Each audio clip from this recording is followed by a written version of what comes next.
ang mga kwento ng pag-ibig, kwento ng buhay at kwento ng pag-asa dito sa Barangay Love Stories. Love Stories.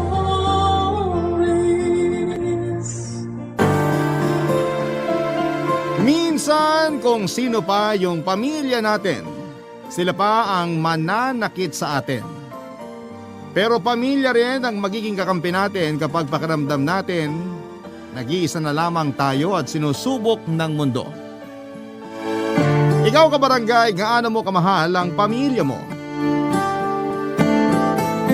Dear Papa Dudut, magandang araw po sa iyo at sa mga katulad kong panatiko ng Barangay Love Stories. Sa totoo lang ay araw-araw ko kayong tinututukan sa Barangay LS at minamarathon ang mga Barangay Love Stories na ina-upload ninyo online. Magkahalong saya, lungkot at gigil yung nararamdaman ko sa tuwing nakikinig sa mga kwento ng mga kabarangay natin. Pero ang pinakagusto kong parte ay yung meron akong natututunan sa dulo ng bawat kwento. At yun ang dahilan kung bakit nag-decide akong sumulat sa programa ninyo para magbahagi ng aking karanasan. Pero bago ko simulan ang paglalahad ay tawagin niyo na lamang po ako sa pangalang Bri. 29 years old, taga Binangonan, Rizal, at isang online seller papadudot. Nagtitinda ako ng RTW na damit at shorts. Nagbunga ang pagsisikap ko noong nagkaroon ako ng 2 physical store sa Taytay, Tiangge. Bukod doon ay meron din akong tindahan ng mga pasalubong tulad ng cornic, banana chips at kung ano-ano pa sa Binangonan Market na inaangkat ko sa iba't ibang probinsya at binebenta ng bultuhan sa murang halaga. Kaya nga sa edad kong ito ay nakapagpundar na ako ng bahay at sasakyan. At bukod doon ay pinag-aaral ko rin ang mga kapatid ko na nasa Cebu. Gabi-gabi bago ako matulog ay lagi ako nagpapasalamat sa Diyos dahil tinulungan niya akong umasenso sa buhay upang maging instrumento para makatulong sa mga nangangailangan. Palibhasa, alam na alam ko yung pakiramdam ng walang-wala sa buhay lalo pat hindi ako pinanganak sa mayamang pamilya. Lumaki ako kasama ang lolo't lola ko at nagpapasalamat ako sa pagmamahal nila sa akin. Marami silang aral sa buhay na itinuro na masasabi kong dala-dala ko pa rin hanggang sa ngayon. Isa na nga doon ang pagpapatawad at kababaang loob. Sisimulan ko ang kwento ko noong pinagbubuntis ako ng nanay kong si Selena. Hindi ko makakalimutan kung paano yon kinuwento sa akin ni Lola. Sakto, malakas ang ulan sa labas at madilim ang langit.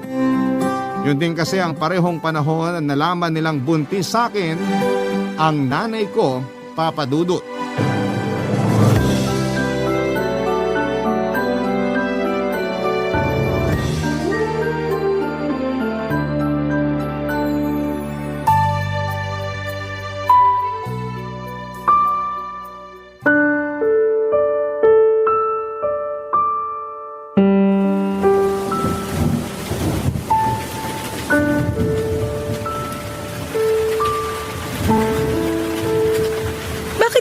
Sinabi sa amin ng tatay mo na buntis ka. Wala naman po talaga akong planong sabihin sa inyo kasi ayoko naman sa batang to, Nay. Kung hindi pa namin nakita tong ginamit mong pregnancy test sa basurahan, hindi pa namin malalaman ng nanay mo. Bakit po ba kasi masyado niyong pinoproblema tong baby sa tiyan ko? Plano ko nga pong ipalaglag. Naririnig mo ba yung sinasabi mo? Plano mong patayin yung sarili mong anak? Matakot ka nga sa Diyos, Selena. Ilang beses ko po bang dapat sabihin? Ayoko sa batang to. Buisit siya, sana hindi na lang siya nabuo. Nasaan na ba yung tatay niyan? Iharap mo sa amin yung tatay ng batang yan. Wala na po. Iniwan na ako nung nalamang buntis ako. Kaya nga ayoko na rin sa batang to kasi kasalanan ito kung bakit kami naghiwalay. Walang kasalanan niyang anak mo. Yung tatay ng batang yan ang siraulo. Kasi tinakbuhan kayo mag-ina niya. Sigurado ko bang wala na yan sa bayan natin? Kasi hahanapin ko siya kahit galugarin ko pa itong buong Rizal. Wala na nga po. Hindi ko na rin makontak sa cellphone. Walang hiya pala yung lalaki na yan eh. Anak naman! Pwede bang wag mo nang idamay yung magiging apo namin? Wala siyang kasalanan. Anong gusto niyong gawin ko, Nay? Hayaan ko siyang mabuo sa tiyan ko, ganun ba? Oo, kasi malaking kasalanan sa Diyos ang pumatay. Tama ang nanay mo. Makinig ka sa kanya, Selena. Hindi niyo po ako naiintindihan. Hindi pa ako handang maging magulang. Sige nga po, paano ko palalakihin yung batang to? Ako lang mag-isa. Tapos nag-aaral pa ako. Kasama mo kami ng tatay mo. Tutulungan ka naming palakihin yung anak mo. Kung hindi kayo magpakatatay ng lalaki ng iwan sa inyo, aba, huwag na siya magpapakita rito sa lugar natin. Baka mahabol ko pa siya ng itak. Abner naman. Huwag mong pairalin yung galit mo. Masisisi mo ba ako? Anak natin yung naagrabyado. Selena, sigurado ko bang wala na yung pamilya rito? Kasi pwede natin sila ipabarangay, anak. Mga tsahin lang po niya, pero wag na po kayong mag-eskandalo. Ano na lang sasabihin ng ibang tao pag nalaman nilang nabuntis ako at iniwan? Sige nga. Uunahin mo pa bang isipin ang sasabihin ng ibang tao? Kaysa mapanagot yung siraulong lalaking yon. Siya po yung may kasalanan sa akin, kaya wag na nating idama yung mga kamag-anak niya. Saka nakikitira lang siya sa mga tsahin niya, hindi rin maayos yung relasyon niya sa mga yon. Malamang baka nga masaya na yung mga yun na umalis na siya sa poder nila. Nak, ano bang nakain mo't pumatol ka sa ganyang lalaki? Oo nga. Wala kaming kaalam-alam ng nanay mo na may boyfriend ka na. Nasa tamang edad na naman po ako ah. Nasa tamang edad ka na nga para mag-boyfriend, kaya dapat pangatawanan mo rin yung bunga ng pakikipagrelasyon mo. Nay naman ayaw ko nga po sa batang to. Huwag mong idama yung bata dahil wala siyang kasalanan. Saka matakot ka nga. Anak mo yan, Selena. Apo namin. Kaya huwag na huwag mo siyang gagawa ng masama.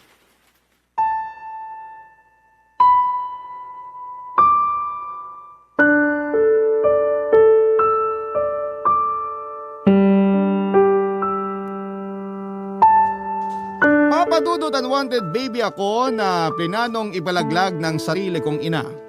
Nung nalaman ko yon kay Lola ay hindi ko na napigilang mapaluha.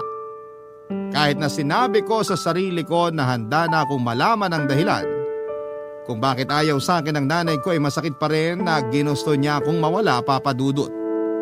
Pero buti na lamang kasi at hindi natuloy dahil kina lolo at lola. Sa huli, nakumbinse rin daw nila si nanay na huwag akong ipalaglag. Pinagpatuloy ng nanay ko ang pagbubuntis sa akin hanggang sa maipanganak ako sa isang pampublikong ospital sa Angono taong 1995. Umasa sina lolo at lola na magbabago ang tingin sa akin ng nanay ko. Yun bang magugustuhan niya ako sa oras na makita na niya ako. Pero sinabi ni lola na hindi ako magawang titigan o buhatin man lang ni nanay noong pinanganak na niya ako. Kamukha ko raw kasi ang tatay ko na nang iwan sa amin, kaya naman mas lalo lang siyang naggalit sa akin. Kaya sina lolo at lola na lamang ang nag-asikaso sa akin. Dahil sa pagbubuntis sa akin ni nanay ay kinakailangan niyang huminto sa pag-aaral. Ayaw niya raw kasing maging tampulan ng tukso sa klase nila at isipin ng ibang tao na pariwara siyang babae. Graduating na sana siya sa kurso niyang business management pero naantala yon ng dahil sa akin. Kaya nga nung sumunod na taon ay nag-enroll ulit si nanay para tapusin ang kanyang pag-aaral, papadudot.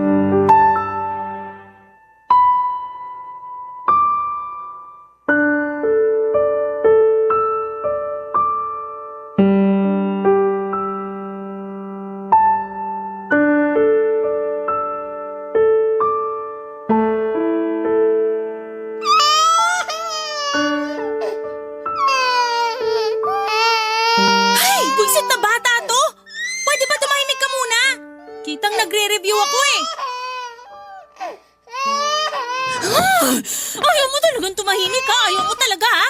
Sige, halika. Dapat sa'yo tinatapon sa labas.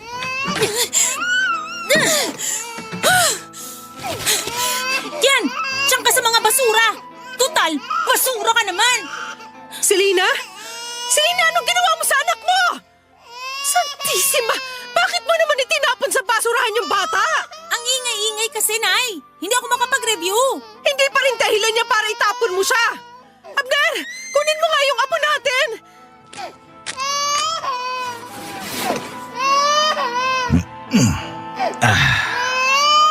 na apo, tahan na. Pumasok na tayo sa bahay. Doon tayo mag-usap. Sige na, Abner, mauna ka nang pumasok sa loob ng bahay.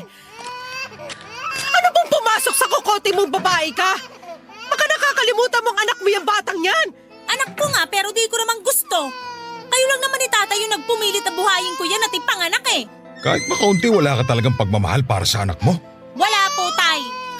Sira Aray ulo ko ka naman, palang nay. babae Bakit ka niyo eh. po ako binatukan? Baka sakaling maalog yung utak mo at maisip mo na magbago yung tingin mo sa anak mo. Kahit anong gawin niyo sa akin, kahit na batukan niyo pa ako uli, iuntog sa pader at paluin, hindi na magbabago tingin ko sa batang yan. Hindi ka namin pinalaki ng nanay mo para maging masamang ina sa anak mo. Pero ayaw ko nga po sa batang yan. Kayo lang naman ni nanay yung pilit ng pilit sa akin na gustuhin niya maingay na yan eh. Dapat kasi di nyo na yan dinampot dun sa basurahan. Baka sakaling may magka-interes sa kanya ng mga basurero. Hindi na talaga namin alam ang gagawin namin sa'yo ng tatay mo, Selena. Matakot ka nga sa karma, nak. Baka hindi mo na lang namamalayan bigla kang singilin sa mga pinagkagagawa mo sa sarili mong anak. Hindi po ako natatakot sa karma, Nay. Mabuti pa kami na lang mag-aalaga sa anak mo. Huwag mo na siyang lalapitan kasi kawawa lang siya sa'yo. Buti po naisip nyo yan. Kayo lang naman ni tata yung pilit ng pilit sa akin sa batang yan eh. Ayoko nga po dyan. Kahit siguro anong mangyari, kahit tumanda na ako, hindi ko pa rin yan magugustuhan. Kasi para sa akin, malas sa buhay ko yung batang yan. Buisit, napakaingay pa. Mag-ingat ka sa mga sinasabi mo dahil baka bumalik sa iyo kamalasang yan. Saka hindi malas tong anak mo. Kasalanan mo rin naman kung bakit nabuntis ka na maaga. Kasi maaga ka rin lumandi. Anong sabi nyo, Tay? Abner naman, huwag mo namang sabihin yan sa anak mo. Ba't di ko sasabihin ka? Namumuro na yung anak mo. Hoy, Selena, naturingan ka pa naman nag-aaral pero parang wala kang pinag-aralan. Simpleng pagrespeto nga sa amin ng nanay mo, nakakalimutan mo. Napakatikas ng ulo mo. Hindi ka marunong makinig kapag pinagsasabihan. Tapos ngayon na nagbunga yung pagiging suwail mo, biglang hindi mo na kaya at ayaw mo ng pangatawanan tong anak mo.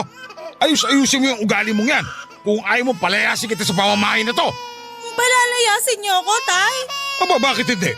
Wala kaming anak na kasisama ang ugali mo. Hindi naman siguro kailangang umabot tayo sa ganyan. Kaya pagsabihan mo yung anak mo, kasi palalayasin ko talaga yan. Napakabastos. Walang modo.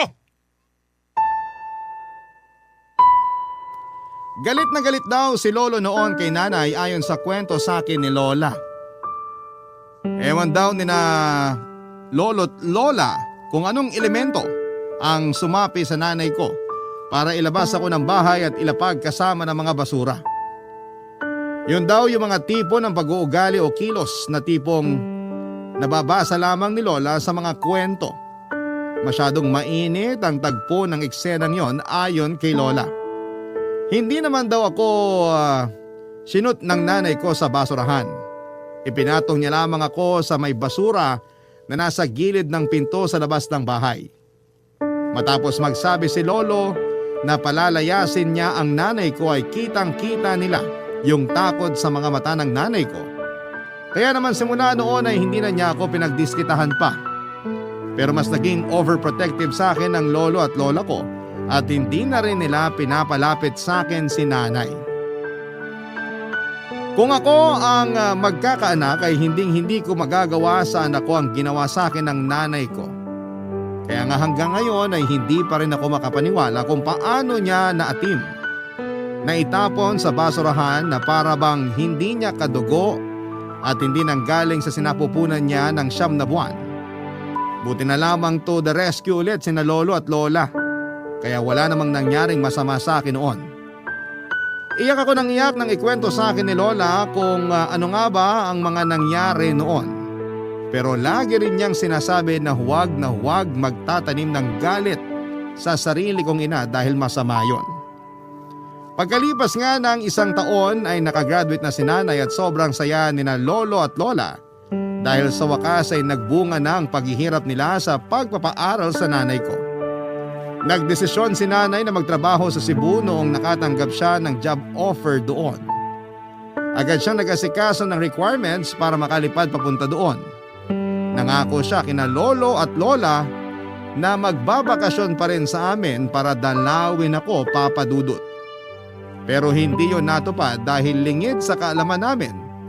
Paraan niya lamang pala yon upang tuluyan na akong iwanan sa poder ng mga lolo at lola ko ng mga panahong yon, Papa Dudut. Barangay Love Stories. Barangay Love Stories. Papa Dudut, bagaman wala akong tatay at kinalakihang nanay ay hindi naman nagkulang sa pag-aalaga at pagmamahal sa akin sina lolo't lola. Walang araw simula nang dumating ako sa buhay nila na hindi nila ako tinuring na mahalaga. Para sa akin ay hindi ko lang sila lolo at lola. Sila na rin ang kinilala kong mga magulang.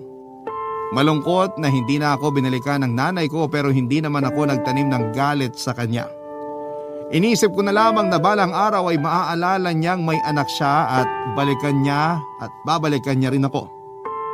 Nagpapadala pa rin naman ng pera si nanay sa amin para may panggastos kami. Doon din kinukuha ang pambaon ko sa eskwelahan at pambili ng damit at gamit tuwing pasukan. Pero hindi na talaga siya umuwi pa sa bahay namin. Lagi ko noong naririnig na pinakikiusapan ni Lola si nanay kapag kausap niya sa cellphone na umuwi naman sa amin sa Binangonan para makita ako. Pero laging nagdadahilan si nanay na busy siya sa trabaho niya. Kapag sinasabi ni Lola na kausapin man lang niya ako ay mabilis na napuputol ang linya ng tawag at napapabuntong hininga na lamang si Lola. Pag nangyayari yon ay palihim akong umiiyak sa CR namin. Tapos maghihilamos ako ng mukha para hindi halata. Mahabang panahon ko nang hindi nakikita si nanay, Papa Dudut. Noong 18 years old na ako, kundi dahil sa iilang litrato ni nanay sa bahay, ay hindi ko na maaalala ang mukha niya. Masasabing naipon ng husto ang pagkasabi ko sa kanya. Kahit alam ko na hindi niya ako gustong makita, ako naman ay gusto ko pa ring makita ang nanay ko at mayakap siya kung pahihintulutan niya. Papa Dudut, isang araw ay mayroong binalita sa akin si Lola na labis na nagpasabik sa akin.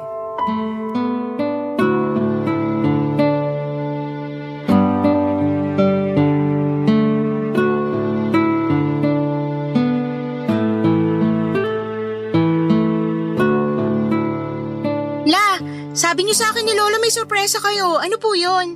Nako, halatang halata na excited yung apo nating malaman yung sorpresa natin sa kanya, Iska.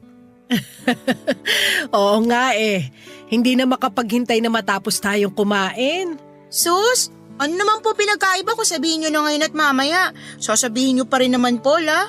Plano sana naming hindi mo na sabihin agad kasi nga sorpresa. Kasi tong Lolo Abner mo, napakadaldal. Nalaman mo tuloy, Apo. Ako pa yung nasisi, excited lang naman yung tao. Ikaw talagang sisisihin ko, alangan naman yung kapitbahay. Sabi ko nga ako na may kasalanan. Ay, kapag talaga tinutoyo ang mga babae. Bakit? May reklamo ka sa toyo ko? Eh sabi mo nga sa akin nung nililigawan mo ko, handa ka maging siomay kapag tinutoyo ako, di ba? Huwag mong itanggi yan. Hindi ko naman tinatanggi, Iska. Gusto ko po sanang matuwa kasi ang sweet-sweet niyo kahit corny na minsan pero di niyo pa po sinasabi sa akin yung sorpresa niyo lang. Sige na po, gusto ko nang malaman eh. O siya, sige na nga. Total hindi mo rin naman kami titigilan, Apo. Kulit-kulit mo. Mana ka sa lolo mo. Ako na naman ang nakita. Okay lang yan, Lo. Ibig sabihin, ikaw lang ang nag-iisang lalaki sa paningin ni Lola kasi kayo lang lagi niya nakikita. Ay! Bigla akong kinilabutan dun ah. Grabe ka naman, La. Parang mas corny ka pa yata sa amin ng lola mo, Apo. Nakakasakit kayo ng kalooban, Lo. Gusto mo ba malaman yung sorpresa namin o hindi? Siyempre gusto po. Uuwi na ang nanay mo rito sa atin sa Makalawa, Bri! Talaga po? Hala, makikita ko na si nanay. Kaya lang, baka galit pa rin siya sa akin, La. Bakit naman magagalit ng nanay mo sa'yo? Wala ka namang ginagawang masama. Di ba ayaw niya nga sa akin? Sabi niyo tinapon pa niya ako sa basurahan nung baby ako. Matagal na naman yon. Sigurado nagbago na yung nanay mo. Kaya nga siya uuwi rito sa atin eh. Tama ang lolo mo. Tsaka kasama mo naman kami kaya hindi mo kailangan matakot. Pero nag-overthink pa rin po ko. First time ko lang po siya makikita sa 18 years ko rito sa mundo. Nandun na yung excitement pero kabado pa rin po ako. Paano kung hindi pa rin nagbabagong turing niya sa akin? Paano kung ayaw niya pa rin sa akin bilang anak niya? Alam naman ng nanay mo yung sitwasyon. Tsaka sigurado ako na hindi siya uuwi rito sa atin kung hindi kanya nami-miss, Bre. Kaya huwag ka na mag-isip ng kung ano-ano dyan. Pero ano bang sabi ni Selena? Dito na raw ba siya ulit titira sa atin? Parang. Umalis na yata siya sa trabaho niya sa Cebu eh. Biglaan nga raw pero nasa plano na rin naman niya. Sabi niya may asikasuhin siyang papeles dito sa Maynila. Hindi ko lang alam kung ano kasi hindi naman niya sinabi. Baka dito na siya magtatrabaho para mas malapit sa atin, hindi kaya? Ay, sana nga ganun. Para naman magkasama-sama na tayong pamilya. Basta apo, maging malapit ka sa nanay mo ha? Kasi ang tagal niyo ring hindi nagkita. Tsaka kalimutan mo na rin anumang hinanakit at tampo mo sa kanya. Matagal na yun eh. Malaki ka na rin naman. Opo, La. Sabi niyo nga po, masama magtanim ng galit sa ibang tao lalo pa kaya sa sarili kong nanay. Oo, yung kasi ang turo sa simbahan. Magmahalan at matutong magpatawad. Basta, paghandaan mo ang pagdating ng nanay mo. Iparamdam mo sa kanya kung gaano ka kasabik sa kanya at kung gaano mo siya kamahal. Papa Dudut, tama naman si Lola. Laging turo sa mga misa sa simbahan ang pagmamahalan at pagpapatawad. Kaya nga yung lahat ng tampo at hinanakit ko sa nanay ko ay agad na nawala nung nalaman kong uuwi siya sa bahay namin. Excited ako at hindi ko na nga mahintay yung araw na sa wakas ay magkikita na kami ng personal. Sa Facebook ko lang kasi siya ini-stalk at hindi pa niya sinisin yung mga message ko sa Messenger. Pero iniisip ko na lamang na baka busy siya sa trabaho niya lalo na managerial ang posisyon niya. Excited din sina lolo't lola dahil sa wakas ay makikita na nila ang anak nila. Alam ko kasi kung gaano sila nangulila sa nanay ko. Kaysa isang anak kasi nila, si nanay. Dumating na nga yung araw ng pag-uwi ni nanay sa bahay. Galing pa akong school noon kasi may klase kami nung araw na yon. Nagmamadali akong umuwi sa amin at halos madapa na nga ako kasi tinakbo ko talaga. Lalong lumapad ang ngiti ko noong marinig ko ang boses ng nanay ko habang inaalis ko yung sapatos ko sa may pinto. Pero agad na napalitan ang pagtataka at kaba yung ngiti at excitement ko nang unti-unting luminaw sa akin ang pinag-uusapan nila ng lolo at lola ko, Papa Dudut.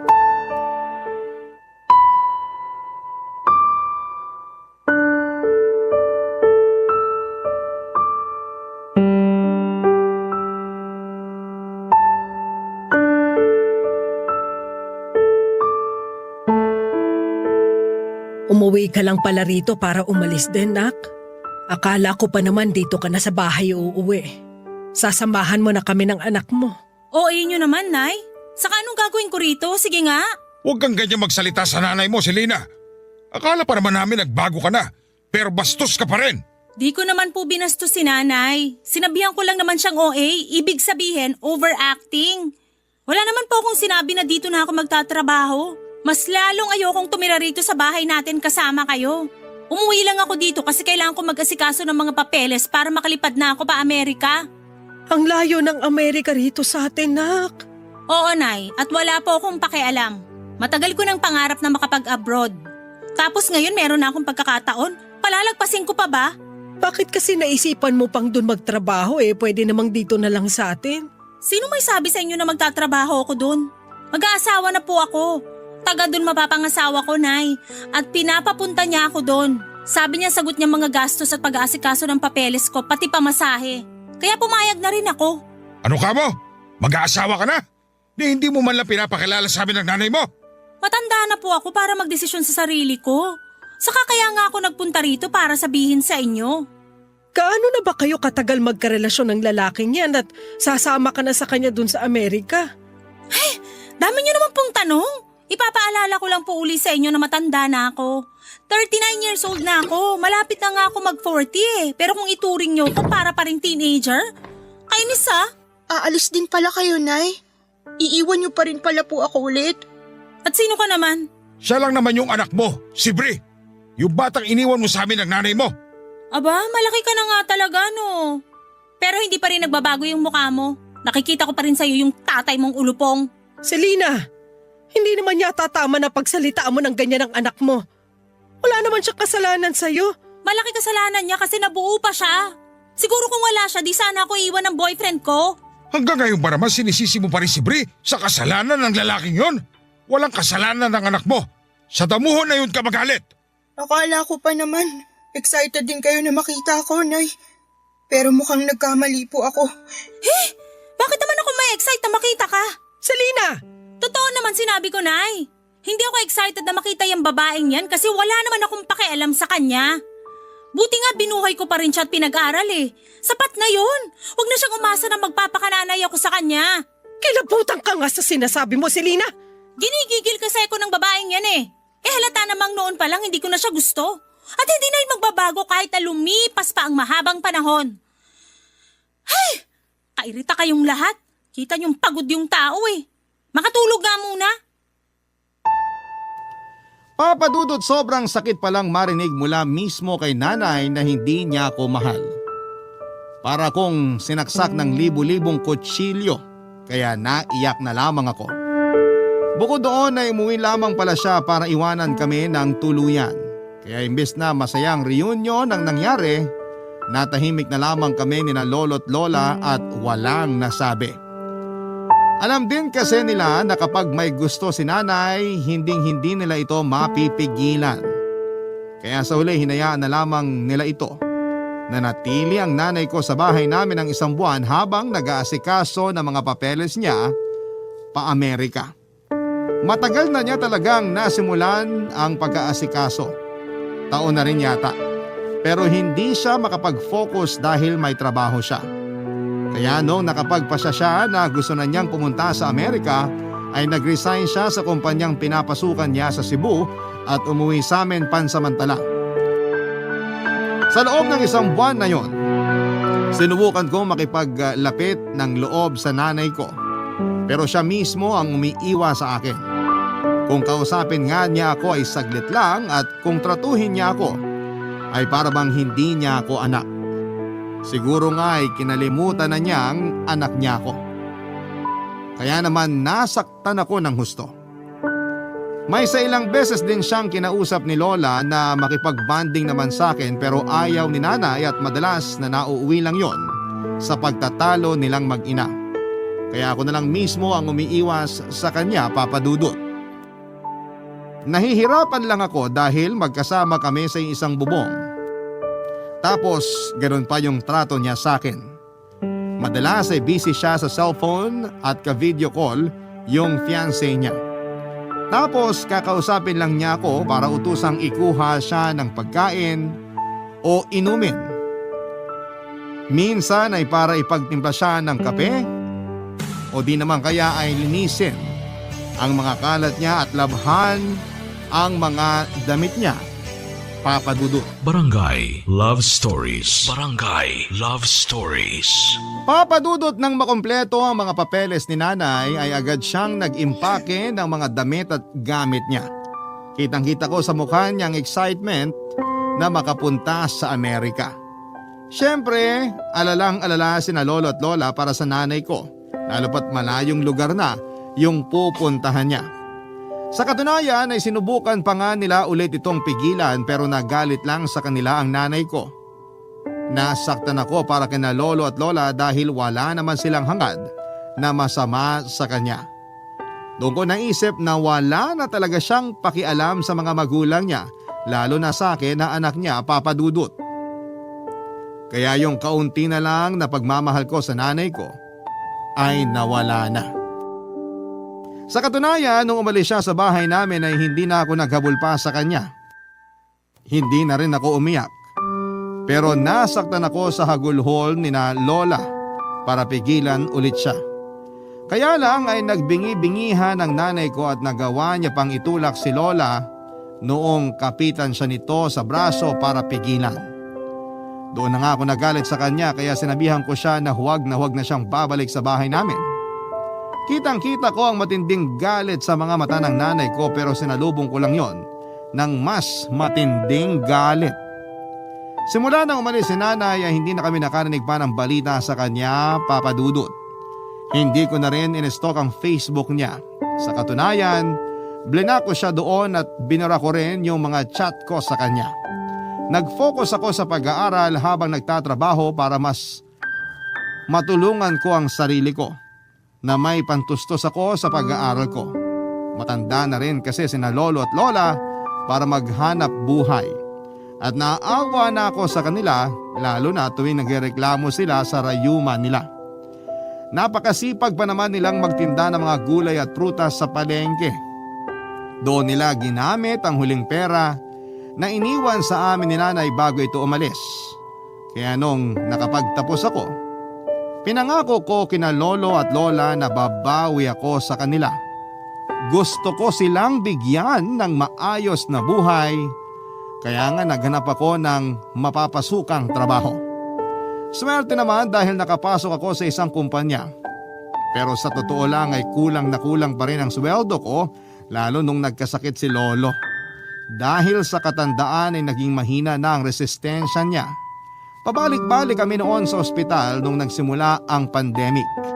Tinamaan siya ng COVID-19 virus dahilan para lumala ang kondisyon niya at tuluyan siyang kunin sa amin noong July 2020. Ang sakit-sakit mawala ng lolo, pero sa kabila ng lahat ay nagpatuloy pa rin kami ni lola.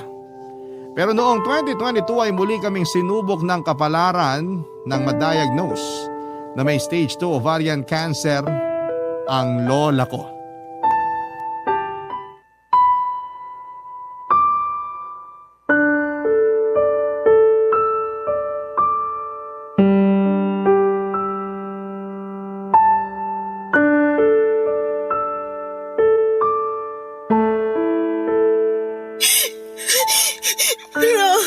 Huwag niyo po akong iwan. Hindi ko po kakayanin kung pati kayo mawawala sa akin. Matanda na ako, Apo. Hinang-hina na rin ako. Baka nga hindi na ako abuti ng umaga. Kaya hayaan mo na ako magbilin sa'yo. Ayoko magbilin kayo kasi parang niyo na rin sinabing mawawala na nga kayo sa akin agad.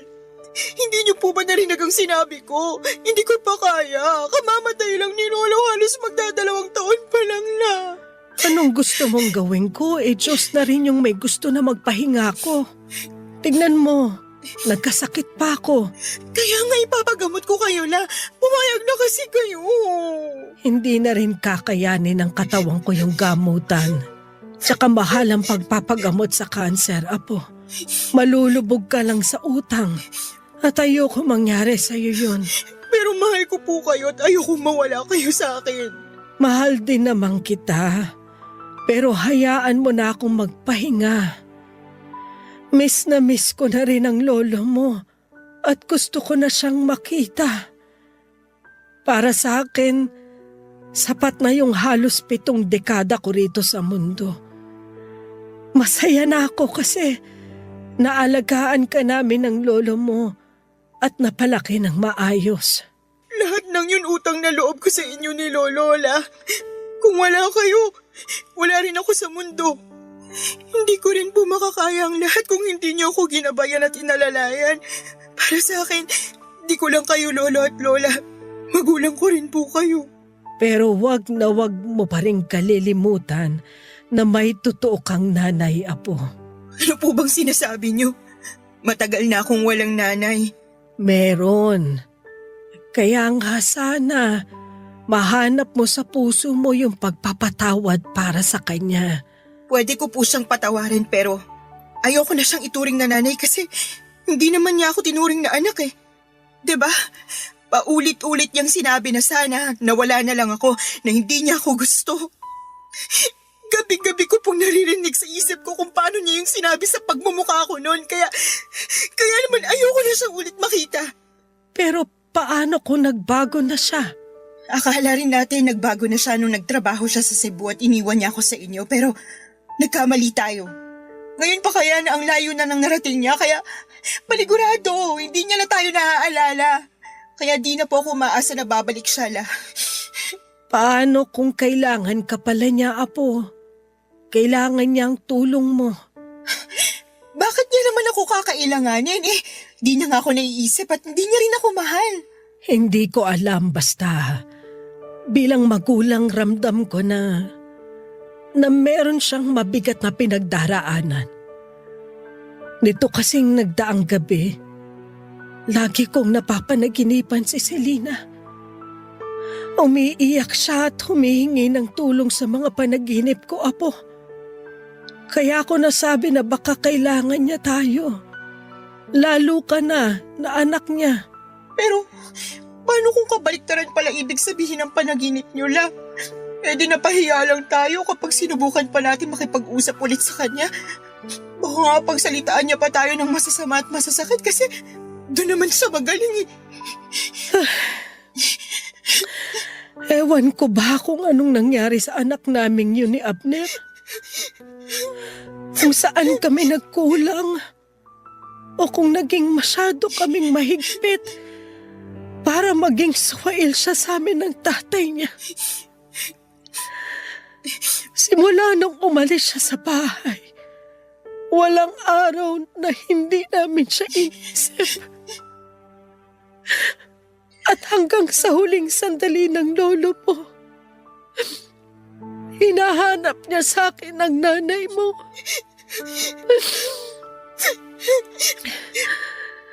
Kahit naman ako, kung pwede lang talaga, gustong-gusto ko na siyang makita. Ang dami kong tampo kay Selena. Dahil paano niya tayo natiis? Lalo ka na anak niya. Pero kahit kailan, hindi naman ako naghangad ng ikakasama niya.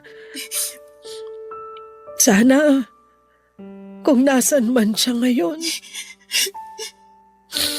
nasa mabuting kalagayan siya. At kung loloobin ng Panginoon, sana magkita pa rin kayong mag-ina. Papa Dudut, ilang beses kong pinilit si Lola na magpagamot pero siya na nga ang tumatanggi. Hindi na rin daw kasi kakayanin ng katawan niya kaya naman tinanggap na lamang niya ang kapalaran niya. Siyempre, nalungkot ako. Umiyak ako pero sinabi ng lola ko na kailangan kong maging matapang lalo't lahat ng tao ay hahantong din sa kamatayan. Oo nga, pero nainis pa rin ako sa kanya noong mga panahong yon kasi hindi niya naiintindihan ang nararamdaman ko. Pag nawala siya sa akin, mag-isa na lamang ako. Pag namatay siya, wala na akong pamilya. Wala na rin akong dahilan para magpatuloy pa sa buhay ko. Dahil sa progreso ng sakit ni Lola ay mabilis siyang nanghina at noong taong ding yon ay tuluyan na siyang kinuha sa akin ang kamatayan. Durog na durog ang puso ko nang pati ang lola ko ay iwanan ako. Ilang beses ko pang tinanong sa Diyos kung anong kasalanan ko kasi ginawa niya akong ulila. Ni hindi ko pa nga natutupad ang pangako ko kina lolo at lola tapos ay nawala na sila kaagad sa akin. Madami akong katanungan na hindi na nasagot, Papa Dudut. Aminado ako na nalugmok ako sa matinding kalungkutan dahilan para mag-resign ako sa trabaho ko. Yun talaga yung masasabi kong darkest moment ng buhay ko. Maswerte ako dahil hindi pa rin ako pinabayaan ng Diyos. Tapos nakilala ko pa yung boyfriend ko na active member ng isang church. Inilapit niya ako sa ama kaya unti-unti akong nakabangon at nagkaroon ng pag-asa. Simula noon ay naging miyembro na ako ng simbahan nila at aktibong dumadalo sa mga church services, Papa Dudut. Noong taon ding yon ay naisip kong sumugal sa negosyo kaya naman sinubukan kong magtinda ng RTW online. Pumatok naman. Tinaga ko lang hanggang sa nakaipon ako ng pera at dumami ang paninda ko. Tapos sinubukan kong kumuha ng pwesto sa Taytay, Tiangge hanggang sa nanganak na yung isa pang pwesto ng isa pang negosyo. Papa Dudut, sobrang saya ko. And at the same time ay thankful kay Lord dahil sa mga blessings niya para sa akin. Tapos last year lang ay nagpakasal na kami ng boyfriend ko pero wala pa naman kaming anak sa kasalukuyan. Noong January 2024, isang araw may nakarating sa akin na balita tungkol sa nanay ko na lubos kong hindi inaasahan. Meron daw siyang early stage ng chronic kidney disease at matagal na niyang iniinda ito.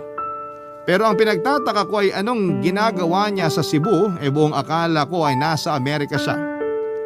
By the way, ang naghatid ng balita sa akin ay ang anak niyang babae na half-sister ko na 10 years old na. Lalong dumami ang mga tanong sa isipan ko ng mga panahong yon. Nakiusap sa akin yung bata na pumunta ako ng Cebu dahil gusto raw akong makita ng nanay ko.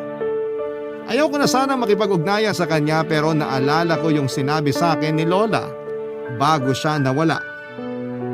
Ang magkita kami at magkapatawaran ng nanay ko.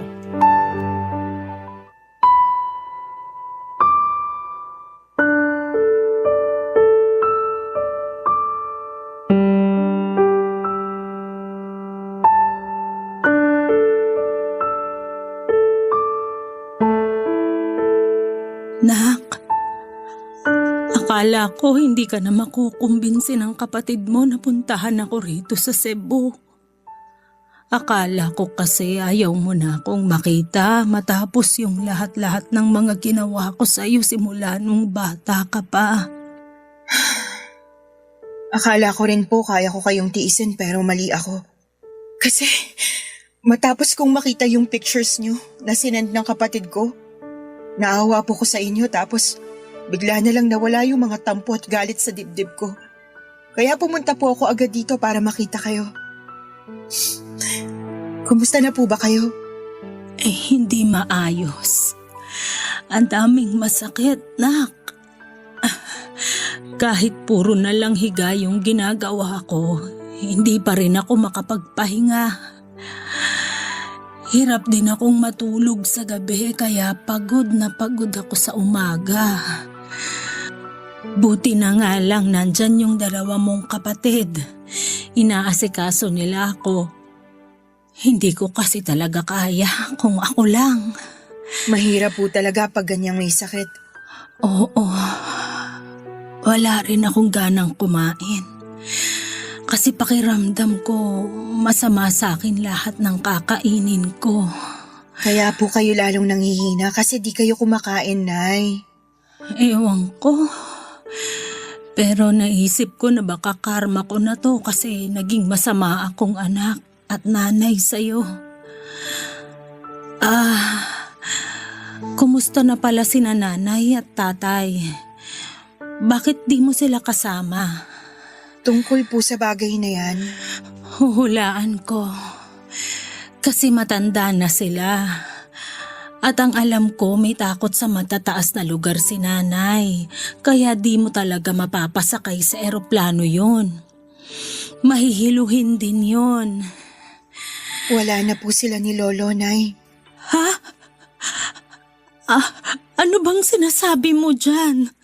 Patay na po sila. At hindi ko man lang alam. Anong klaseng anak ako? Ang sama-sama ko. Nay, kumalma po kayo. Baka makasama sa inyo yung pag-iyak niyo eh. Hindi ko lang kasi mapigilan. Pakiramdam ko napakawalang kwentang anak ko kasi hindi ko man lang naalala yung mga magulang ko. Namatay sila na hindi man lang ako nakakahingi ng tawad sa kanila, anak. Namatay po si Lolo noong 2020 dahil sa COVID-19. Si Lola naman po noong 2022 dahil sa ovarian cancer. Ayaw niya na rin magpagamot kasi raw matanda na sila. Pero bago sila nawala, hinahanap nila kayo pareho, Nay. Miss na po nila yung kaisa-isa nilang anak. Miss na miss ko na rin sila. Pero hindi ko na sila makikita pa. Sigurado akong galit na galit sila sa akin. Hindi po. Hindi na sila galit sa inyo kasi matagal na nila kayong napatawad. Napatawad ko na rin kayo kasi tama si Lola. Nanay ko pa rin kayo. At mahal ko po kayo. Mahal na mahal din kita, anak. Patawarin mo ako sa mga nagawa ko sa'yo. Patawarin mo ako kasi ngayon lang ako nagkalakas ng loob na makipag-usap sa'yo. Naduwag kasi ako. Natakot na baka hindi mo ako mapatawad. Pero kinumbinsi ako ng mga kapatid mo na subukan ka pa rin nilang pakiusapan na kausapin ako. Yun na lang kasi yung tanging hiling ko bago man lang ako bawian ng buhay. Hindi pa po kayo mamamatay, Nay. Huwag po muna kasi ngayon na lang ulit tayo nagkasama eh.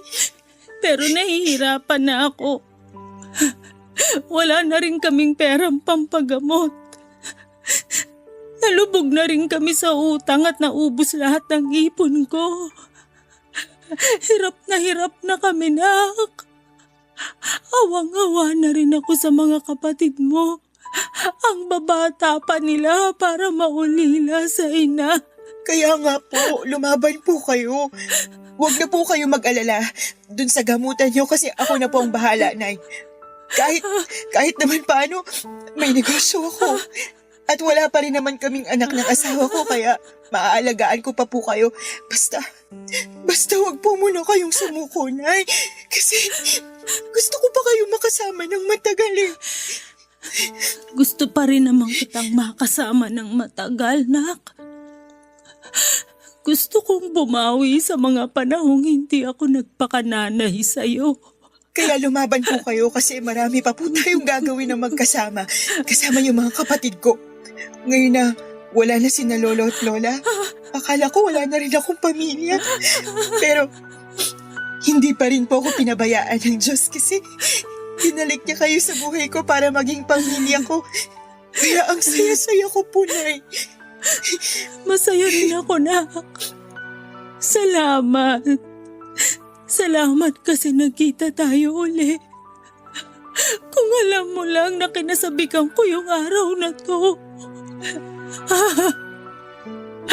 Yung araw na makahingi ng tawad sa'yo. Pinapatawad ko na po kayo, Nay. Kaya dapat magpalakas po kayo, ha? Papa Dudut, ikinuwento ni nanay na hindi na natuloy yung kasal nila ng fiancé niya sa Amerika matapos itong atakihin sa puso 3 araw pagdating ni nanay doon. At dahil hindi naman siya pumunta doon para magtrabaho ay kinailangan din niyang umuwi sa Pilipinas pagkatapos ng libing. Sobrang gulo daw ng isipan ni nanay noon at hiyang-hiya rin siya sa amin kaya hindi na niya nakuhang umuwi pa sa bahay para magpakita. Nagstay daw siya sa kaibigan niyang taga Maynila at pumasok sa pinagtatrabahuhan nitong hotel bilang housekeeper. Doon niya nakilala ang tatay ng mga anak niya na tubong Cebu. Nung nabuntis siya ay umuwi sila sa probinsya nito sa Argao para doon na manirahan. Doon na rin pinanganak ang pangalawa nilang anak pero 5 buwan pa lang yung baby ay naaksidente yung kinakasama niya matapos itong mabagsakan ng hollow blocks sa ulo nang mapadaan ito sa isang ginagawang gusali. Nakomatos pa raw ito ng 1 linggo bago binawian ng buhay. Simula noon ay sinanay na ang nagtaguyod sa 2 niyang anak. Nagtinda siya ng street food sa mga eskwelahan at gumawa ng mga doormat at naglalako ng balot sa gabi bago siya nagkasakit at tuluyang huminto sa pagtatrabaho. Sobrang sakit na marinig lahat ng pinagdaanan ni nanay. Kaya nga pinangako ko sa sarili ko na gagawin ko ang lahat para pagaanin ang buhay nila, Papa Dudut. Sa kasalukuyan ay nasa Binangonan Rizal na sina nanay at ang 2 ko pang kapatid. Tuloy-tuloy ang pagpapagamot ni nanay at masaya ako kasi kinakikitaan namin ng progreso ang katawan niya. Pinabalik ko rin sa pag-aaral yung 2 kong kapatid at sinabihan sila na hanggat nabubuhay ako ay pagtatapusin ko sila ng kolehiyo. Kahit na masakit yung pinagdaanan ko sa kamay ng sarili kong ina. Iba yung sarap sa pakiramdam. Noong natuto akong magpatawad, mas magaan sa dibdib At mas masaya ako ngayon na magkakasama na ulit kami. Hanggang dito na lamang po ang sulat ko at maraming salamat sakaling mapili po ninyong i-air ang kwento ng buhay ko. Sana po ay ginapulutan po ito ng aral at inspirasyon ng mga kabarangay natin. God bless and more power po sa Barangay LS 97.1 at sa Barangay Love Stories. Ang inyong forever, kapuso at kabarangay, Bree. Nagustuhan ng iyong napakinggan? Ituloy yan via live stream sa www.gmanetwork.com/radio. Barangay LS 97.1 forever. Ang mga kwento ng pag-ibig, kwento ng buhay at kwento ng pag-asa dito sa Barangay Love Stories. Love stories.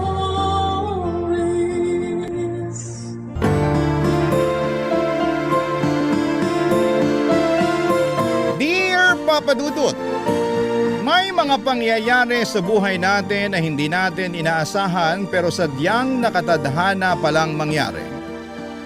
Dadaan muna tayo sa mga pagsubok, lungkot at pighati bago tayo maging masaya. Magandang tanghali po sa lahat ng ating mga kabarangay. Ako nga po pala si Marie, 35 years old at nagtatrabaho sa isang insurance company. Avid listener niyo po ako kahit noong nasa probinsya pa lamang ako at nag-aaral. At ngayon lang po ako naglakas ng loob na gumawa ng sulat para kwento ko naman ng buhay ko ang marinig ng mga kabarangay ngayon. At sana po ay makapag-iwan po ito ng aral at inspirasyon sa mga nakikinig. Nakarating ako ng college na NBSB noon o No Boyfriend Since Birth, Papa Dudut. Hindi naman ako nerd pero masyado lang din akong focus sa pag-aaral dahil academic scholar ako. Nasa point din ako ng life ko na gusto kong palaging proud sa akin ang mga magulang ko. Pero syempre, hindi ibig sabihin noon na boring ang college life ko, Papa Dudut.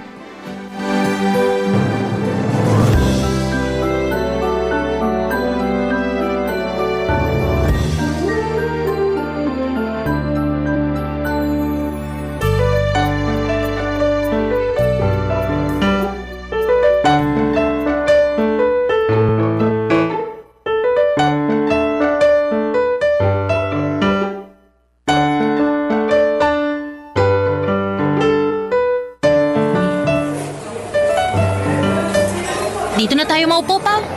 Sige, sakto kasi maingay sa pwesto na to eh. Konti pa lang din kasi ang tao dito sa kantin. Pero nagugutom na talaga ako eh. Grabe kasi yung prof natin kanina, nag-overtime pa ng klase.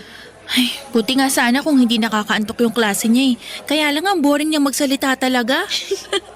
Tama talaga yung idea ko na maglagay ng kape sa tumbler ko kanina. Kahit pa paano, nagising-gising ako sa klase niya. Alam mo, next time nga ganyan na rin ang gagawin ko kapag alam ko na araw na ng subject niya.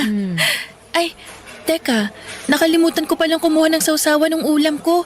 Ay, kuha lang ako ng toyo at kalamansi ha, Marie. Ah, sige. Ay, nagugutom na talaga ako. Buti na lang available tong paborito kong chicken adobo dito sa kantin. Hi, Marie. Hello, Gerald. Tatanong ko lang kung pwede kong mahiram yung notebook mo sa klase natin kanina. Aha? Sure, okay lang. Teka ha, kunin ko lang sa bag. Sige lang. Pasensya ka na. Di na ako nakapag-notes kanina kasi sobrang nakakantok talaga yung klase ni Sir Nova eh. Ayos lang. Nakakantok naman talaga yung klase niya. Eto na yung notebook ko. Yung, salamat. Babalik ko rin kagad bukas. Okay Sige lang. Wala pa naman tayong exam sa subject na yan eh, kaya hindi ko pa kailangan. Yun. Sige, salamat ulit. Punta muna ako sa gym kasi may practice pa kami ng basketball eh. Ha? Okay. Ay, grabe. Sobrang gwapo niya talaga. Huy, sino namang tinitingnan mo at parang kinikilig ka dyan? Wala. Sabi na nga ba eh. Crush mo sa Gerald, no? Uy, hindi hindi raw, pero parang kamatis na sa pula yung pisngi mo. Aminin mo na kasi, crush mo yung MVP ng basketball team ng college natin. Sige na nga. Matagal ko ng crush si Gerald pero huwag mong sasabihin sa kanya, please. Bakit ko naman sasabihin sa kanya, kaibigan kita? Pero alam mo, bagay kayong dalawa. Kung ganyan. Nagsasabi lang ako ng totoo. Pareho kasi kayong matalino tsaka academic scholar. Kaya nga mas lalo ko naging crush si Gerald eh. Kasi napagsasabay niya yung pagiging academic scholar at yung pagiging basketball player. Hindi kaya madaling mag-maintain ng mataas na grade para sa scholarship. Ganun talaga kapag gusto mo ang ginagawa mo tsaka may dedication ka, di ba? Ano kaya kung ilakad kita kay Gerald? Hoy, ano ba yung sinasabi mo? Akala ko ba hindi mo sasabihin sa kanya na crush ko siya? Hindi nga, pero paglalapitin ko kayong dalawa. Churchmate ko kasi yan si Gerald, kaya medyo close din kaming dalawa. Talaga? Oo, magkasama kami madalas sa mga charity event ng church namin. Alam ko na yung gagawin ko. Kukwentuhan ko siya minsan tungkol sa'yo.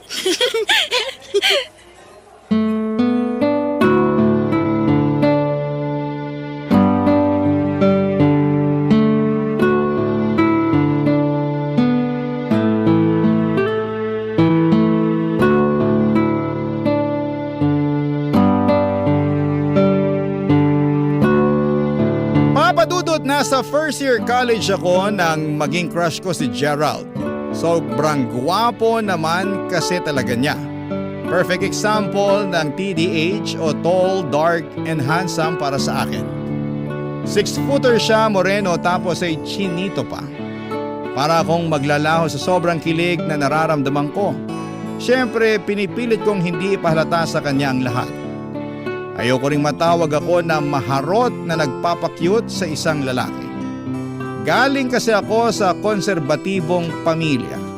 Isa pa ay wala pa rin naman sa plano ko ang magpaligaw at magkaroon ng boyfriend ng mga oras na yon. Stricto din kasi ang mga magulang ko at mataas ang expectation nila para sa akin. Kaya naman ginawa ko na lang na inspirasyon si Gerald sa college life ko, Papa Dudut.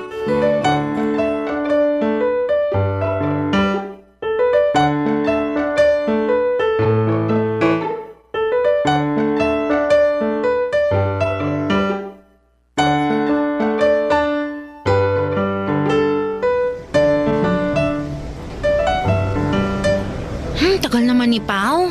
Sabi niya malapit na siya dito sa bleachers. Init pa naman dito sa pwesto ko. Hi Marie!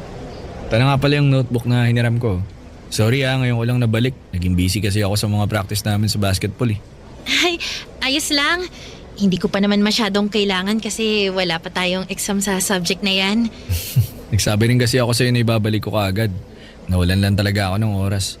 Pero alam mo, ang ganda pala ng penmanship mo ha. Uy, grabe. Hindi naman. Oo, hindi. Totoo, Marie. Nagulat nga ako kasi akala ko nakaprint lang sa notebook mo yung mga notes eh. Sulat kamay mo pala talaga yun.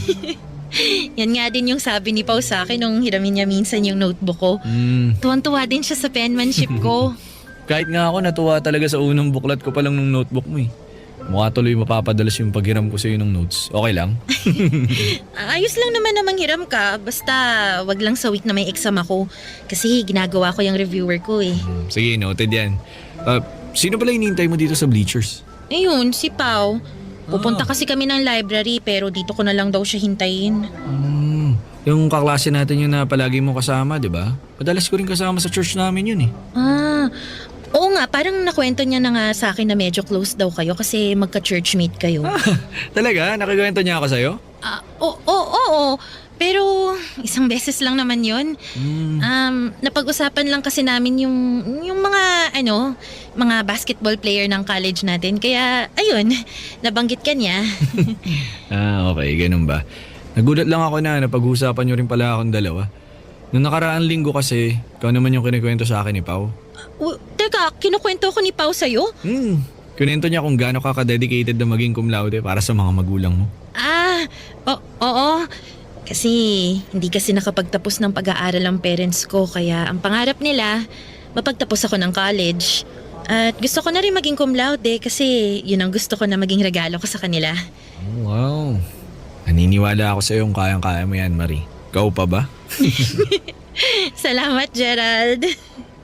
Gerald! Nandito ka lang pala sa bleachers. Kanina pa kita hinahanap eh. Oh, Laika? Bakit hindi ka nagre-reply sa mga text ko? Pasensya na, wala kasi akong load eh. Kaya naman pala. Tara na sa gym. Kasi mag-i-start na raw yung practice nyo ng basketball. Doon din ang practice namin ng cheering squad, kaya sabay na tayong pumunta ron. Sige. Marie, salamat ulit sa pagpapairam sa notebook mo ha. Wala yon. Basta kapag kailangan mo ulit, sabihin mo lang sa akin.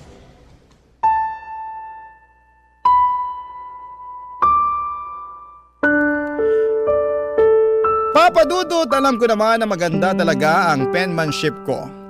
Marami ang nagsasabi sa akin noon mula high school pa lamang.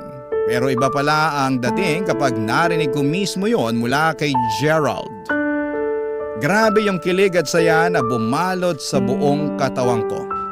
Pakiramdam ko nga ay nagbablush ako noon kasi ramdam ko ang pag-init ng mga pisngi ko habang kausap ko siya. Nagpipigil talaga akong kiligin lalo na kapag ngumingiti na siya. Ang tamis ng ngiti ng mga labi niya. Pakiramdam ko ay malulunod na ako sa sobrang tindi ng epekto niya sa akin. Mas mahaba-haba pa nga sana ang pag-uusap namin na yon. Kung hindi lang umeksena, si Laika na schoolmate din namin pero iba ang kurso. At nang umalis na sila ay sakto naman ang pagdating ni Pao. Doon niya kinuwento sa akin ang tungkol sa sinabi ni Gerald. Sinabi ni Pao na binibida niya raw ako kay Gerald at nakita niya raw ang interes sa mga mata nito nang mabanggit niya ang pangalan ko, Papa Dudut. Barangay Love Stories. Barangay Love Stories. Papa Dudut, nasundan nga ang mga pag-uusap namin ni Gerald dahil nasundan din ng ilang beses ang panghihiram niya sa akin ng note. Sa tuwing nangihiram siya o sinosole ang notebook, palagi yung may kasamang maikling kwentuhan. Siya pa nga minsan ang nagpapahaba ng usapan namin. Tinatanong niya kung kumusta ang grade ko, ano ang favorite subject ko o saang lesson pa ba ako nahihirapan. Alam niyo yung simpleng catching up lang pero grabe ang kilig na ibinibigay sa akin. Minsan nga ay gusto ko nang bigyan ng mali siya ang mga tingin at paglapit na ginagawa niya. Kaya naman nagsimula na rin akong umasa noon na mauuwi sa ligawan ng lahat ng ginagawa niya. Kahit na hindi pa ako handang magka-boyfriend kasi priority ko talaga ang pag-aaral ay naisipan ko na kakayanin ko naman siguro na pagsabayin ang lahat kung sakasakali. Kasi alam ko sa sarili ko na mas mai-inspire ako sa pag-aaral kapag nalaman ko na pareho kami ng nararamdaman ni Gerald, Papa Dudut.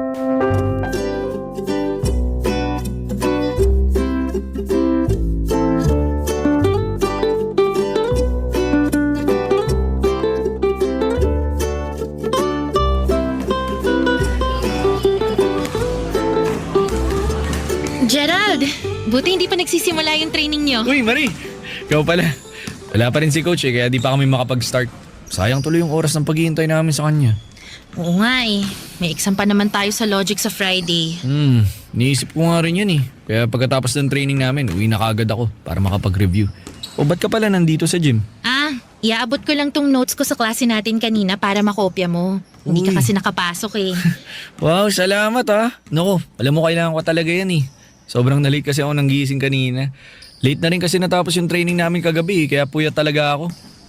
Hanggang ngayon, di ko pa rin alam kung paano mo na mamanage ang oras mo sa basketball tapos yung pag-maintain ng grades para sa academic scholarship mo. Ako nga na walang extracurricular. Hirap nang mag-manage ng oras ko sa puro aral. Paano pa kaya ikaw na MVP ng basketball team ng college natin? Naku Marie, kung alam mo lang, sobrang hirap talaga. Pero syempre, kailangan kong gawin lahat para mapagsabay yung pag-aaral tsaka pagbabasketball. Wala rin kasi akong gustong bitawan na kahit ano sa kanila eh. Tsaka malaking tulong din yung scholarship ko para di mahirapan yung parents ko sa mga gastusin para sa akin. Pareho pala tayo na ginagawa to para sa mga magulang natin, no? Oo, kaya nga tayo nagkakasundo eh kasi ang dami nating similarities. Alam mo, ngayon ko lang napansin yan. Talaga? Kaya pa ako nga unang narinig yun eh, na marami tayong pagkakatulad pagdating sa ugali. Tapos na-realize ko na parang tama nga siya. Kaya palang gaan ang loob ko sa'yo, lalo na pagkausap kita. Gerald! Bakit hindi ka pa nagpapalit ng pang-training mo? Wala pa naman si Coach Laika eh. Ang sabihin mo, may nangiistorbo lang sa'yo dito. Teka lang, pinariringgan mo ba ako? O bakit? Tinatamaan ka ba? Tsaka, bakit ba kasi nandito ka sa gym? Parte ka ba ng cheering squad o basketball team? Bawal na ba talagang pumasok dito sa gym yung hindi part ng cheering squad o basketball team? Hindi. Pero sana, bago ka pumasok, nag-isip ka muna kung makakaistorbo ka ba sa mga taong nandito para mag-training. Laika, tama na yan. Ay nakakainis kasi yung mga taong walang pakialam kahit makaistorbo. Basta makapagpapansin lang. For your information, hindi ako pumunta dito para magpapansin, Laika. Pinahiram ko lang kay Gerald yung notebook ko kasi hindi siya nakapasok sa klase namin kanina. Alam mo naman na may training siya ng basketball ngayon. Tapos iistorbohin mo? Tsaka pwede ba, Marie? Tigil-tigilan mo na nga yung pagpapapansin sa boyfriend ko. Boyfriend? Anong ibig mong sabihin? Hindi mo pa ba alam? Sinagot ko na si Gerald at 1 buwan na kaming mag-on. Kaya kung pwede lang naman ha, tigil-tigilan mo na yung pagpapakyut mo sa boyfriend ko. Papadudot ang aminin ko na nagpapakyut talaga ako kay Gerald noon. Sinunod ko lang yung payo sa akin ni Pao na ako yung mag-first move. Mukha raw kasing torpe si Gerald kaya hindi makapanligaw sa akin. Ramdam pa naman daw niya na may gusto sa akin si Gerald. Tinutokso na nga rin kami ng ibang mga kaklase namin na sobrang bagay talaga kaming dalawa. Kaya kahit dalagang Filipina talaga ako ay sinimulan ko ng yung paglapit-lapit sa kanya noon. Ako pa nga minsan ang nagkukusa na magpahiram ng notebook ko sa kanya. Umasa pa talaga ako noon na magle-level up ang friendship namin na nasimula na. Ayun pala asyomera lamang ako ng taon na hopya sa bandang huli. Kaya naman mula noon ay nagsimula na akong umiwas kay Gerald. Hindi na rin ako nagpapahiram ng note sa kanya. Sobrang bihira na rin kung mag-usap kaming dalawa, papadudot. Literal na nag-focus na lamang ako sa pag-aaral ko hanggang sa makatapos na nga ako bilang cum laude. Ilang taon nga ang lumipas, may maayos na akong trabaho sa Maynila. Hanggang sa naimbitahan ako noon sa kasal ng dati kong kaklase. Nandun din si Pao na matagal ko na ring hindi nakikita. At bago matapos ang seremonya, ako pang nakasalo sa bridal toss. Ang mas nakakagulat lang kung sino ang nakakuha ng garter sa araw ng kasal na yon. Papadudot.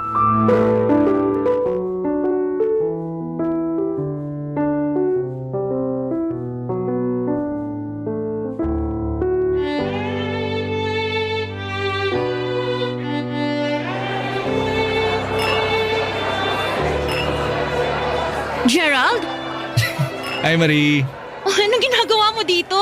In-invite din ako ni Kim kasi 'di ba magkaka-blockmate tayo nung college. Oo nga, pero hindi kasi kita nakita kanina bago magsimula yung kasal nila eh. Na-late kasi ako kaya siguro hindi mo na ako napansin. Pwede ko na bang isuot tong garter sa'yo? Ha? Suot na ang garter! Oo nga, isuot mo na yung garter sa kanya! Paano ba yan? Nagre-request na sila. Sige, uupo na ako. Susuot ko dito sa leg mo ha. Oo na, bilisan mo na para matapos na. Ito na nga. Fire, pre! Alam mo, Chulis, ayos na! Narinig mo ba yun? Taas ko pa raw yung garter. Sige na. Uy, higher pa! Taas pa! Baba naman yan! Oh, Gerald, tama na. Hanggang dyan na lang yung garter kasi baka umabot pa yan sa singit ko eh. sige. Hanggang dito na lang. Dito sa bandang hita mo. Okay na to. Grabe, biglang uminit ah. Pinagpawisan ako doon. Panyo. Huwag ka mag-alala. Malinis yan kasi di pa naman ako pinagpapawisan mula kanina eh. Thank you ah. Punta lang ako doon. Kukuha lang ako ng tubig.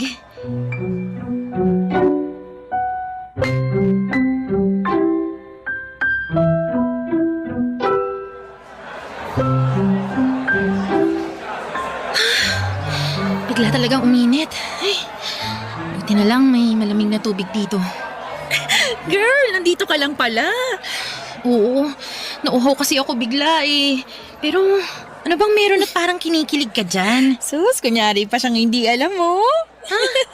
Ano bang ibig mong sabihin? Aminin mo, sobrang gwapo pa rin ni Gerald, no? Ay, hindi, mali. Ang ibig kong sabihin, mas lalo siyang gumwapo, girl. Sakto lang. Susto naman, in denial pa. Halata namang kinilig ka sa kanya habang nilalagay niya yung garter sa leg mo. Hoy, correction. Hindi ako kinikilig sa kanya. We, talaga? Eh bakit nangangamatis na naman sa pula yung mukha mo kanina? Syempre, kasi nahihiya ako. Ang dami niyo kayang sumisigaw ng higher kanina. Kung hindi ko pa nga siya inawat, baka umabot na sa singit ko yung kamay niya. Ay naku, Marie, kung alam mo lang, ang dami namin kinikilig sa inyong dalawa, no? Wala namang dahilan para kiligin kayo sa amin ni Gerald, no? Anong wala? Alam naman ng lahat na sobrang bagay kayo mula pa nung college tayo. But anyway, kanina ka pa niya tinitingnan dun sa pwesto niya. Tara, lapitan natin. Naku, ayoko. Hindi ko siya lalapitan. Ay, bakit naman? Walang dahilan para lapitan ko siya, Pao. Ayaw mo bang malaman kung kumusta na siya? Kung saan siya nagtatrabaho? Kung single pa ba siya? O kung... Pao, aaminin ko na heartbroken ako noon kay Gerald, okay? Pero matagal na yun. Sa sobrang tagal, nakamove on na ako sa kanya. Tsaka, mga bata pa tayo noon. Wala na akong kahit na anong interest pa sa kanya. Kaya wala na rin akong nakikitang kahit anong dahilan para lapitan at kausapin siya kagaya ng ginagawa ko nung college pa tayo. Okay? Papa Dudut, aaminin ko na sobrang gwapo pa rin talaga ni Gerald noon. Mas gumwapo pa nga siya kagaya ng sinasabi ni Pao. Mas tumangkad pa siya ng konti, naging maskulado ang pangangatawan niya. Siyempre ayoko lang ipakita na sumasang-ayon ako sa kanya kasi hanggang sa mga oras na yon, may parte sa sarili ko na medyo bitter pa rin ako dahil sa pagka-heartbroken ko sa kanya. Kaya naman hindi talaga ako lumapit sa kanya pero ewan ko ba. Hindi ko mapigilan ang sarili ko na kiligin sa tuwing magtatama ang mga tingin naming dalawa. At para bang unti-unting bumabalik ang pagka-crush ko sa kanya. Bagay na sobrang pinipigilan ko. Kasi ayokong mahalata niya na hanggang sa mga oras na yon ay hindi pa rin ako nakaka-move on mula sa kanya, Papa Dudut. Barangay Love Stories. Barangay Love Stories. Papa Dudut, kinagabihan noon ay hindi rin kagad ako nakatulog kakaisip kay Gerald. Hindi ko mapigilan ang sarili ko na maalala kung paano ako kiligin sa kanya noon. Kung tutuusin ay naging mabait din naman si Gerald sa akin. At may bahagi sa isipan ko noon na hindi niya naman sinadya o ginusto na masaktan ako. Pero sa tuwing naaalala ko kung paano ako na heartbroken sa kanya, ay napapailing na lamang ako. Pakiramdam ko kasi yun din ang dahilan kung bakit never akong nagkaroon ng boyfriend. Para bang natakot akong magmahal at masaktang muli pagkatapos ng araw na yon. Kaya naman in-enjoy ko na lamang ang buhay single ko noon. At kinagabihan noong araw na nakita ko ulit siya, nagulat ako na bigla niya akong finalo sa mga social media accounts ko. Naka-private ang mga profile niya kagaya ng sa akin kaya hindi ko siya ma-stalk. At huli nagdesisyon na ako na huwag pansinin ang follow at friend request niya, Papa Dudut.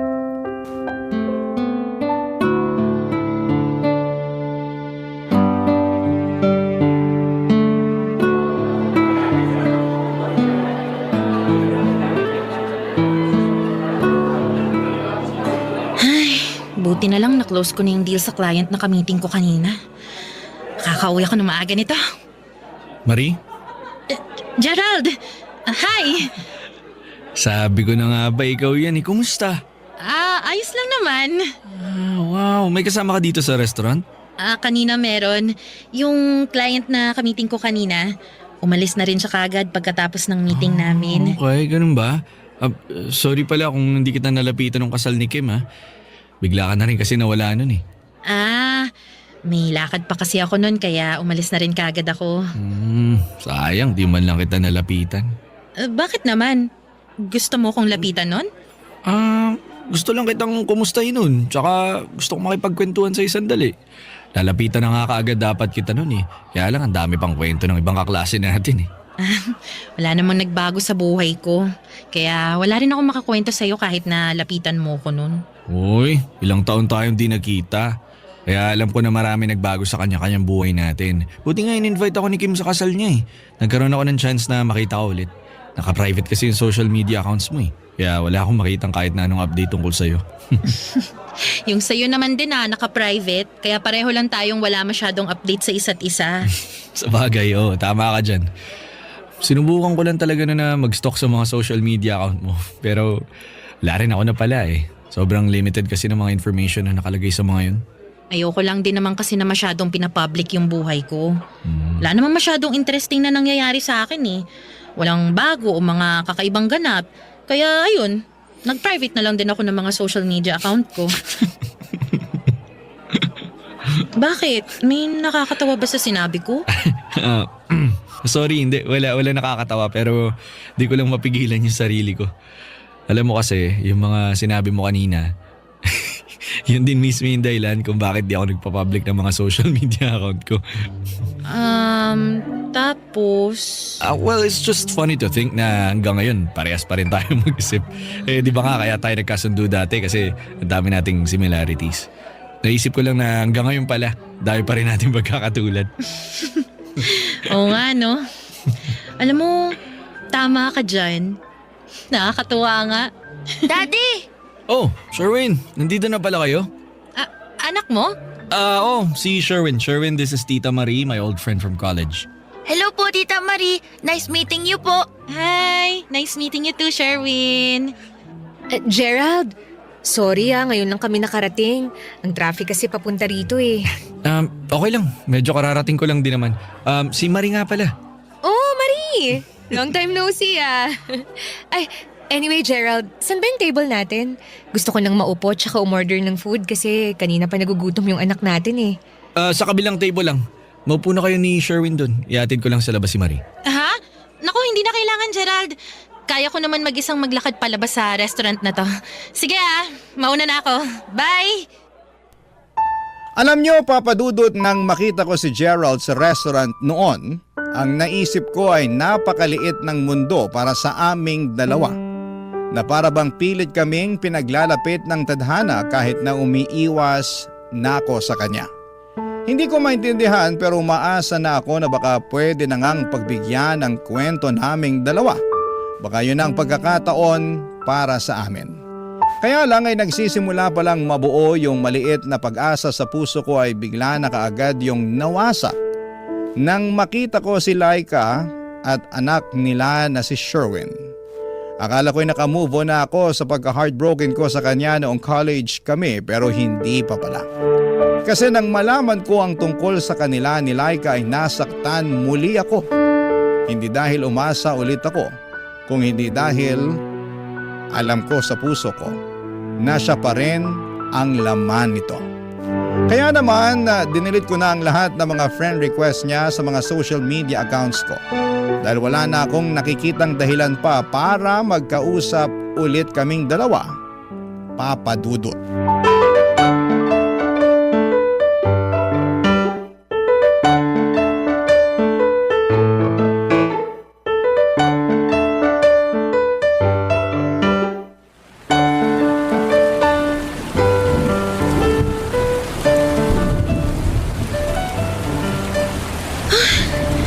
Grabe, ang lakas ng ulan.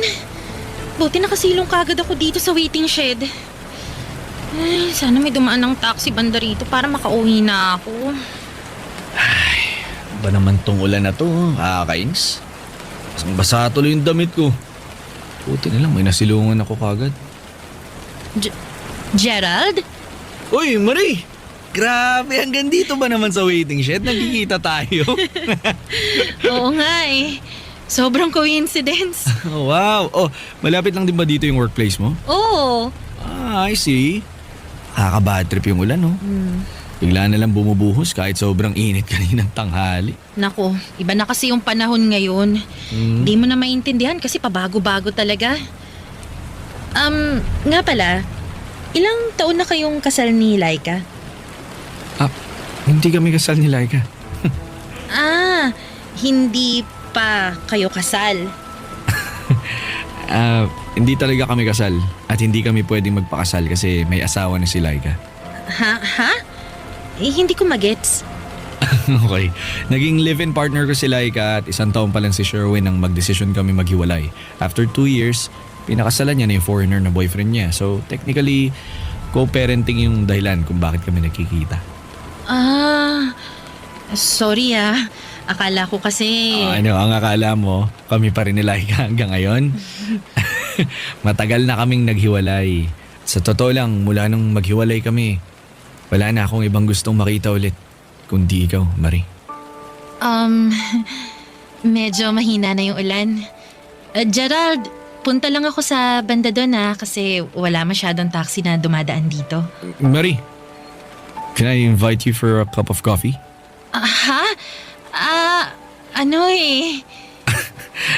Hindi ka naman nagmamadaling umuwi, di ba?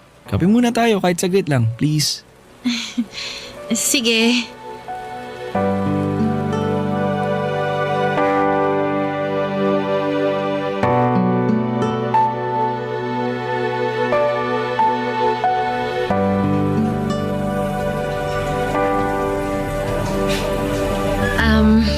Salamat dito sa kape Gerald. Wala yun. Tagal ko rin inintay itong pagkakataon na makapagkape tayo sa labas. Marie, sorry nga pala dun sa nangyari nung college tayo. Ha? Alin dun? Ay, ang ibig kong sabihin, bakit ka nagsusorry? Hindi. Feeling ko kasi na-take advantage ko yung kabaitan mo that time. Lalo na sa part na paulit-ulit mo akong pinapahiram ng mga notes mo. Naku, wala na yun. Sobrang tagal na nun. Nakalimutan ko na nga yung mga yun eh. Marie, I like you. Ha? Gusto kita, dati pa. Nung umpisa pa lang na nag-usap tayo, gusto ko nang itigil yung panliligaw ko kay Laika. Pero bigla niya akong sinagot eh. Tapos, ayun, naramdaman ko yung pag-iwas mo sa akin. Alam mo naman siguro kung bakit, di ba? Oo, kaya nga hindi na lang din kita masyadong kinausap nun eh. Marie, sorry talaga. Di ko sinasadyang masaktan ka nun. Nakalipas na yun. Di mo na kailangan mag-sorry. Sabi ko nga kay Pao, matagal na akong naka-move on sa'yo. Pero may chance pa naman, di ba? Chance? Chance na makapasok sa buhay mo. Kasi hindi na ako magpapaligoy-ligoy pa. I still like you, Marie. And this time, ako naman ang mag-e-effort para sa'yo.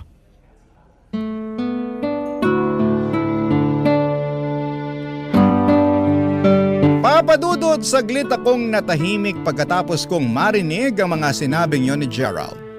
Hindi kasi ako makapaniwala na noon pa man ay gusto na rin pala niya ako. Pero syempre ayaw ko nang madaliin ang mga bagay-bagay. Ang sabi naman ni Gerald ay hindi rin siya nagmamadali at handa daw siyang maghintay na sagutin ko ang panliligaw niya. Yes, Papadudot, formal akong niligawan ni Gerald. Pumunta pa siya sa bahay para makilala ang mga magulang ko at magpaalam na liligawan niya ako. Tinupad niya rin ang pangako niyang maghihintay siya sa akin. Tumagal ng halos 1 taon ang panliligaw niya bago ko siya sinagot. Isang desisyon na kahit kailan ay hindi ko pinagsisisihan. Kasi ngayon po ay 3 taon na kaming magkarelasyon at nagpaplano na rin na magpakasal. Ganon palang buhay, Papadudot. Bibigyan at bibigyan din tayo ng tamang panahon para maging masaya. Hindi natin kailangan na madaliin ang mga bagay sa paligid natin. At yon ang natutunan ko sa parting ito ng buhay ko. Nasaktan man ako noon nang dahil kay Gerald, siya pa rin talaga ang taong para sa akin, pero sa tamang panahon na para sa aming dalawa. Maraming salamat po, Papadudot, sa pagbabasa ng sulat ko and more power po sa inyong programa. Ang inyong forever kapuso at kabarangay, Marie. Ano ang masasabi mo sa ating Barangay Love Stories today? Aabangan namin yan sa aming comment section.